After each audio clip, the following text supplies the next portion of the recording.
अग्निदेव कहते हैं, वशिष्ठ, अब मैं वराहावतार की पापनाशिनी कथा का वर्णन करूंगा। पूर्वकाल में हिरणाक्ष नमक दैत्य असुरों का राजा था। वो देवताओं को जीतकर स्वर्गलोक में रहने लगा। देवताओं ने भगवान विष्णु के पास जाकर स्तुति की, तब उन्होंने यज्ञवराह रूप धारण किया और देवताओं के लिए कष्टक्रूप उस दानव को दैत्यों सहित मारकर धर्म आदि देवताओं की रक्षा की। उसके बाद श्रीहरि अंतर्धान हो गए। हिरणाक्ष का एक भाई था जो हिरण्यकशिपु के नाम से प्रसिद्ध था।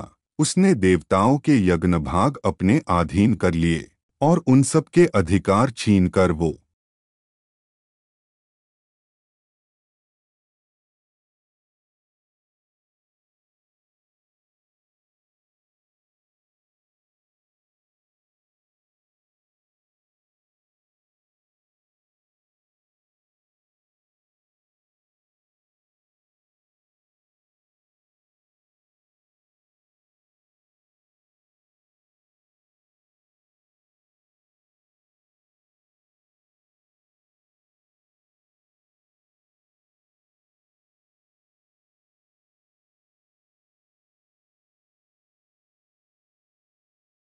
बलि यज्ञ कर रहे थे।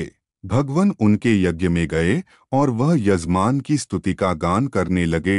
वामन के मुख से वेदों का पाठ सुनकर राजा बलि उन्हें वर देने को उद्यत हो गए और शुक्राचार्य के मना करने पर भी बोले, ब्राह्मण, आपकी जो इच्छा हो मुझसे मांग ले, मैं आपको वह वास्तु अवश्य दूंगा। वामन ने बलि से कहा, मुझे अपने गुरु के लिए 3 पग भूमि की आवश्यकता है, वही दीजिए। बलि ने कहा, अवश्य दूंगा। तब संकल्प का जल हाथ में पड़ते ही भगवान वामन अवामन हो गए। उन्होंने विराट रूप धारण कर लिया। वर्टिकल बार और भूलोक, भुवलोक एवं स्वर्गलोक को अपने 3 पगों से नाप लिया। श्रीहरि ने बलि को सुतल लोक में भेज दिया और त्रिलोकी का राज्य इंद्र को दे डाला। इंद्र ने देवताओं के साथ श्रीहरि का स्तवन किया। वे तीनों लोकों के स्वामी बनकर सुखों से रहने लगे।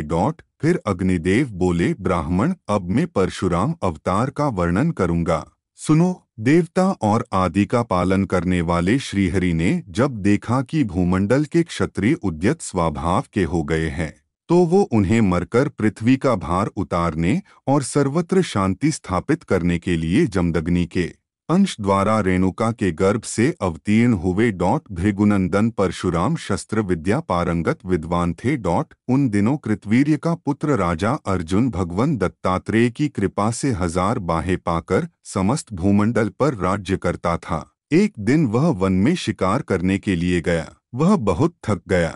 उस समय जमदग्नि मुनि ने सेना सहित उनके आश्रम में निमंत्रित किया और कामधेनु के प्रभाव से सबको भोजन कराया। राजा ने मुनि से कामधेनु को अपने लिए मांगा, परंतु उनको देने से इनकार कर दिया। तब उसने बलपूर्वक उस धेनु को छीन लिया। यह समाचार पाकर